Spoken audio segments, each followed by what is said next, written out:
Let's get things started on the right foot, shall we? This is a bad product. This Intellivision 25-in-1 plug-and-play that was released in 2003 is at best 1 token out of 5. But this isn't really a review. This is a look, ever since Atari acquired Intellivision a few weeks ago, I've gotten more interested in Intellivision, something I never had. And so when I saw this at a flea market, they wanted $10 for it, didn't know anything about it, offered them $5, took a chance. Probably should have kept my $5, but it is interesting. So stick with me, we're gonna dig into this and find out what's so wrong with it right after this. This video supported in part by... Playing VR, I tend to sweat. It gives me an edge. So King of Nerds happens to give me an edge too. Let King of Nerds give you the edge. Bye, King of Nerds. Hey there, welcome back to GenXGrownUp. I'm John, and I am a GenXGrownUp. Thank you for taking the time to click on this video, and I guess more importantly, thanks for sticking around after I've already admitted this is not that great. When I first picked this up at the flea market, I tried to learn more about it. I did Google searches and look around. I couldn't find much. So I actually posted a short video here on GenXGrownUp asking for input, asking for anyone who knew anything to help educate me and learn more about it. And between those viewers, thank you so much, and supportive members over on our Discord server, I learned a great deal about it. Now, the first thing is kind of interesting that this thing falls right in the middle between where we are now and the heyday of Intellivision, by which I mean, this was 2003, so that was 21 years ago. A further 21 years before that, that was 82. That was when Intellivision was cooking. So, and I guess in 2003, like emulation was a thing. I remember emulating as early as like the late 90s, but not inexpensively on a cheap chip like this. But what they could do is they found that NES-on-a-chip, which is what I've learned is what's going on in this gadget. It seems counterintuitive to me, but it was actually less effort and cost to reverse engineer and rewrite 25 Intellivision games to run on NES hardware than it was to actually just create hardware that could run an Intellivision emulator. Go figure. So what's on this is in fact Intellivision games reprogrammed to run on a cheap NES on a chip. And as we're gonna see, that's pretty much what we got too. Let's go check it out. At first glance, I thought, yeah, typical early 2000s plug-and-play, right? I mean, you have screenshots of all the games that are included.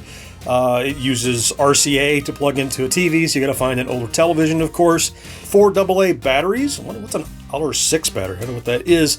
The thing that grabbed me the most when I glanced at the front was the website, the URL, Intellivisionlives.com. And I thought, what can I learn about this company? So, Intellivision lives. Goose egg. Not going to learn anything more there. I've learned a little bit more about it since then, but the back just shows, again, pretty much the same thing you see on the front with little bigger pictures. So let's get this thing open and check it out.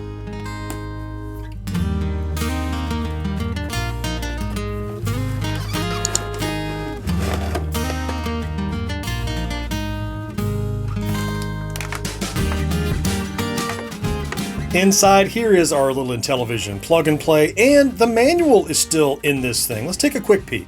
No, I'm not going to throw away the manual because it's a vintage manual. The overview of the controller, how to put the batteries in, and then, I thought this was really great, instructions. At least, summary instructions, overview instructions, and as we'll learn in a second, more importantly, instructions on how to play these games on this unit because the games included aren't necessarily the games we're familiar with. And notice they dropped like branding. This was, I think, NFL football, and now it's just Super Pro football. Anywhere there was some kind of like licensed NHL or NBA or whoever it is. Baseball, right? That was probably licensed, and now it's not. Yeah, but having instructions, like, say what you will about everything else we look at on this plug-and-play, but when you do a compilation like that, having instructions for the games included, rather than assuming that everybody knows how to do everything in every game, that's something that isn't done enough these days. And at least Intellivision Lives, and TechnoSource in this case, did exactly that. Turning to the game unit then, yeah, as we noted, standard RCA video and mono audio, generous cord, I guess.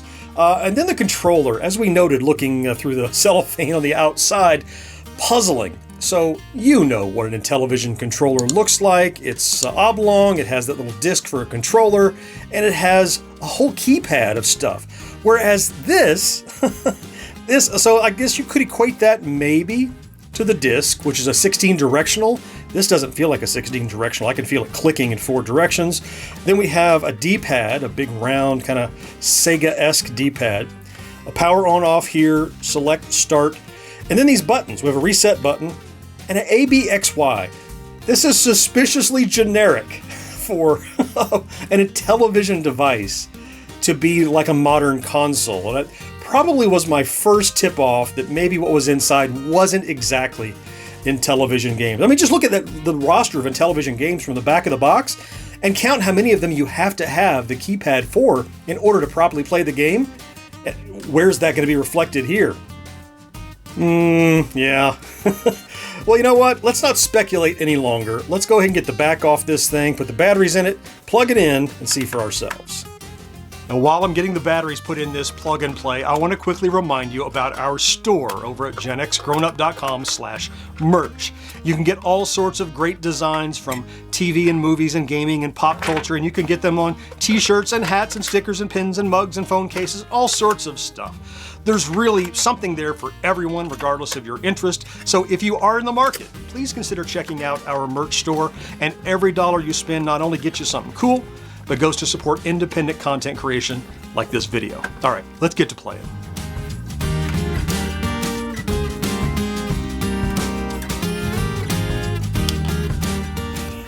Okay, do we have enough branding on here? What was it? TV, Power Play, Intellivision, TechnoSource, and then finally some copyright stuff. Yeah, 2003 by Intellivision Productions and TechnoSource.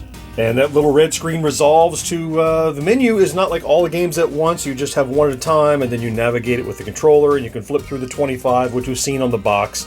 Yeah, and the screenshots, maybe the screenshots were of the original Intellivision game, I'm not sure, but as we'll quickly realize, that's not what's on here, as we've already discussed. So let's start with, probably is one of the most well-known, Astrosmash. So we just mash the button, and we're in.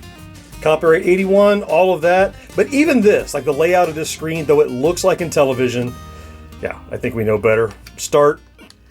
Like it's too smooth and yet also not right at the same time, if that makes any sense. Now, there was a teleport option, which is a second button here. The instructions explain. And so they do preserve some of the functions, and what you're going to find is they map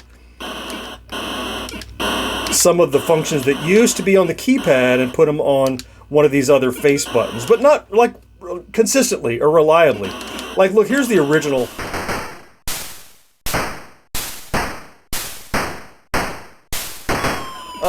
Look, very similar. It's a port, but it doesn't say that anywhere on the box is the problem.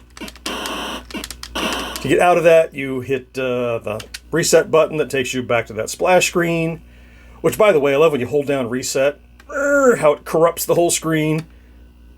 That's just fun. That's like frying your VCS back in the day. Star Strike we can take a look at, of course. Like, I'm not going to play through all 25 of these games. I think it won't take very long to find out what there is here. Like, I like Star Strike for the Intellivision, but I keep losing on this one. Like, it's just so... Something about it is just different enough that, like, the sounds are a little off, and... Yeah, every time they touch me and I'm immediately into that trench. And yet, when I play on a real Intellivision, how about Space Armada? Look, this is another one that, even with my limited experience with the Intellivision, I know about this Space Invaders-ish game. No, not the worst port maybe ever, but different enough. Like, here's the original Space Armada.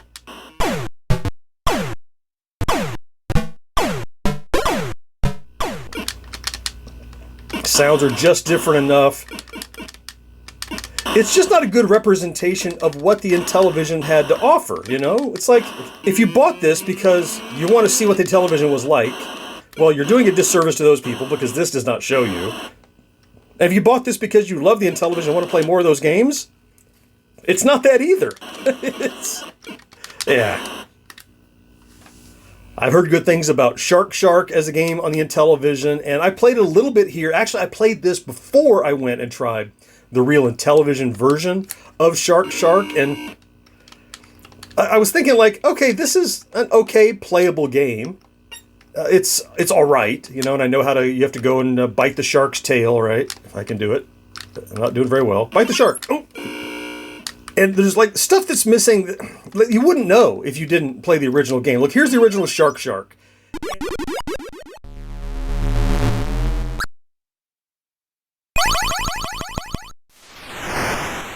The idea is there. I think if you saw like a police lineup of this game and the original side by side, you might go, "Oh, those look like the same game," but it's pretty quickly evident to anybody that knows the difference that it's not.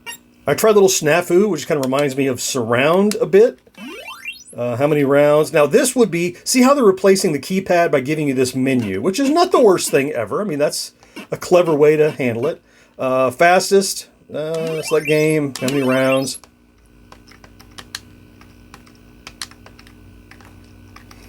I mean, it's light cycles, right? I mean, you're trying to box in the other guy so he doesn't, so that he blows up before you do. And yeah, it's okay. I mean, look, it's a surround game, but you get it. Here's the original Snafu.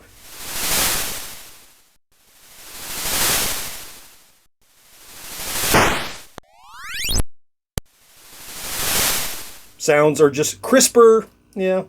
Oh, this one was just a travesty to me. It was the one I went straight to when I got this, because I recently did a Friday Plays episode where I looked at Thunder Castle and fell in love with it. This game is so cool. First and foremost, no music. I'm like, oh no.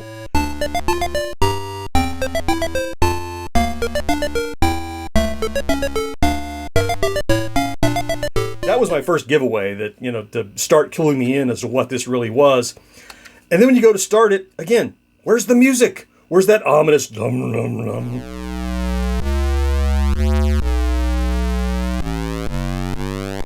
And there's my knight, and this is the one I'm most familiar with, and the one that I can most easily see. What a kind of a shoddy version of, like, so far there's no sound.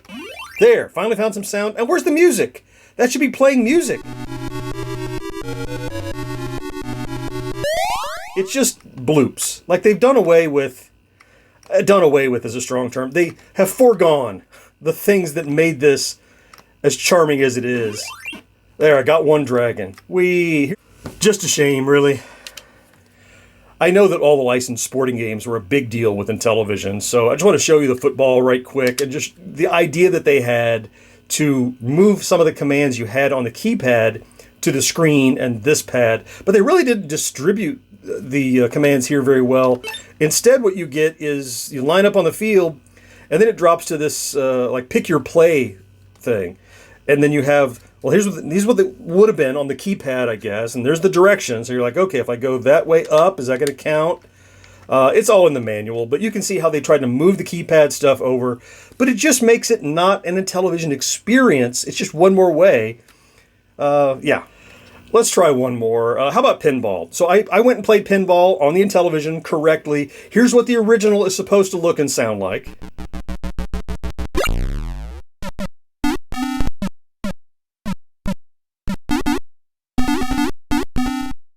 And then let's check this one out. Need players, so they put that up there. Yeah. And it's the left and right buttons here. So, there, I launched the ball. Even the motion of the ball is just so robotic. You see this? Kind of laughable. Too bad. Between the quality of the games, the inaccuracy of the rewrites, the missing sounds, and weird elements, the mushy buttons on the controller, all of that adds up to, as I said, a subpar Intellivision experience, no matter where you're approaching it from, whether you knew the games or not. It does a disservice.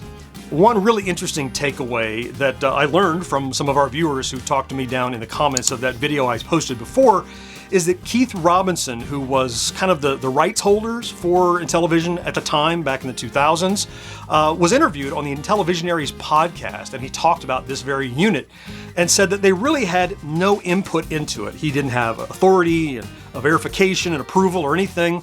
It was really just an effort to take the games they had, the IP, and make a few bucks off of it in order to keep Intellivision alive long enough to do the next thing.